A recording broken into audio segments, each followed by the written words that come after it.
Unit 4, Lecture Bar, Control Word of 8255. After completion of this session, student will be able to reproduce control word of 8255. Topics to be covered: control word.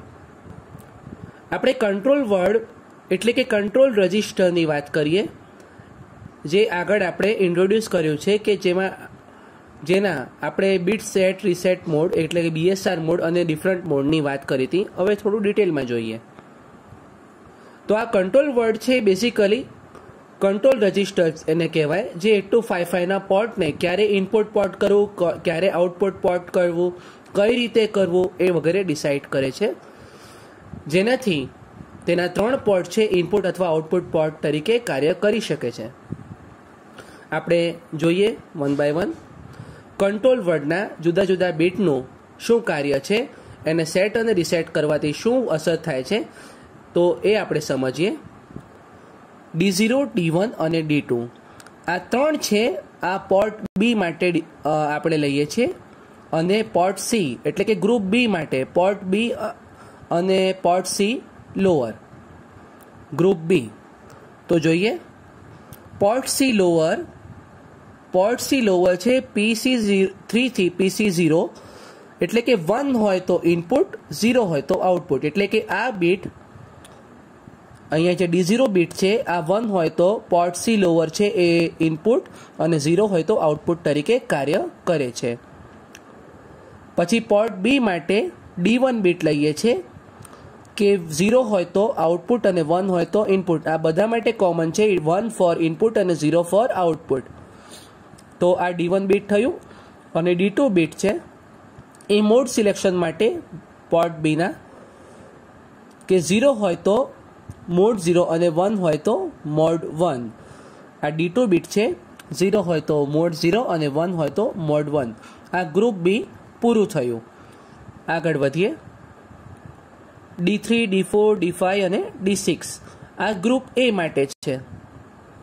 તો group એ માટે port C upper એટલે કે PC4 two PC7 એટલે કે D3 bit જો 1 હોય તો input અને 0 હોય તો પોર્ટ સી અપર છે આઉટપુટ તરીકે કાર્ય કરે છે. અને D4, D5 છે તો એમાં D4 છે જો 0 હોય તો મોડ 1 અને 1 હોય તો મોડ 2 તરીકે કાર્ય કરે છે. અને લાસ્ટ જે બે બીટ છે D5 અને D6 એ પોર્ટ એના મોડ માટે જવાબદાર છે. બંને બીટ 0 હોય તો મોડ 0, 0 1 હોય તો મોડ 1, અને જો D6 1 હોય તો 1 1 કે 1 0 તો એ કેસમાં મોડ 2માં કાર્ય કરે છે, જે આપણે આગળ જોયું કે મોડ 2 કઈ રીતે કાર્ય કરે છે. તો આ પ્રમાણે આ 3 બીટ છે ગ્રુપ બી માટે ડિવાઈડ થયેલા છે. ગ્રુપ બી આના બીટ સેટ રીસેટ પરથી ગ્રુપ બીની પરફોર્મન્સ નક્કી થાય, પોર્ટનું પરફોર્મન્સ ઇનપુટ કે આઉટપુટ કઈ રીતે કરે છે, કયા મોડમાં છે એ નક્કી થાય. અને આ 4 બીટ છે ગ્રુપ એ માટે જવાબદાર છે. હવે લાસ્ટ બીટ છે એનું આપણને ખબર છે, છતાં જોઈ લઈએ. D7 બીટ છે, 0 હોય તો BSR mode, bit set reset mode, અને 1 હોય તો ઇનપુટ આઉટપુટ મોડ. આ બંને મોડ વિશે આપણે આગળ વિસ્તૃતમાં ચર્ચા કરીશું.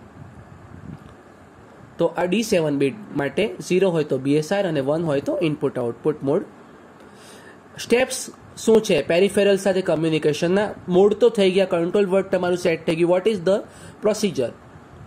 તો પહેલું છે કે the address of port ABC and control register decide by chip select logic and A1 A0.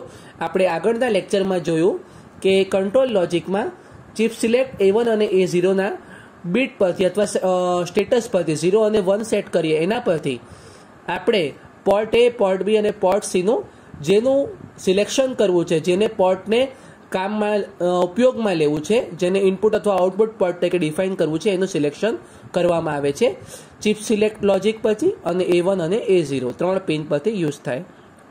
એટલે એના પ્રમાણે તમારો પોર્ટ સિલેક્ટ થાય અને ડેટાની પ્રોસેસ કરવામાં આવે. ઇનપુટ પોર્ટ કે આઉટપુટ પોર્ટ હોય તો રીડ અને રાઇટ પ્રોસિજર થઈ શકે. અને સિલેક્શન થયા બાદ જે 3 આ સિગ્નલ થયા એના પરથી પોર્ટ સિલેક્ટ થયો, પછી ડેટા પ્રોસેસ થયો અને પછી તમારું કમ્યુનિકેશન છે એ સેટ પ્રોગ્રામિંગ પ્રમાણે કમ્યુનિકેશન પોર્ટ દ્વારા થઈ શકે છે. તો આ પ્રમાણે 8255માં પોર્ટ થ્રુ કમ્યુનિકેશન થઈ શકે છે. આપણે આજે શું જોયું? આપણે કંટ્રોલ વર્ડ સમજ્યા, એના કયા બીટનું શું અસર પડે છે, કઈ રીતે પોર્ટ ઇનપુટ અને આઉટપુટ તરીકે ડિફાઇન થાય છે, પોર્ટ A B C ના મોડ કઈ રીતે નક્કી થાય છે એ આપણે જોયું.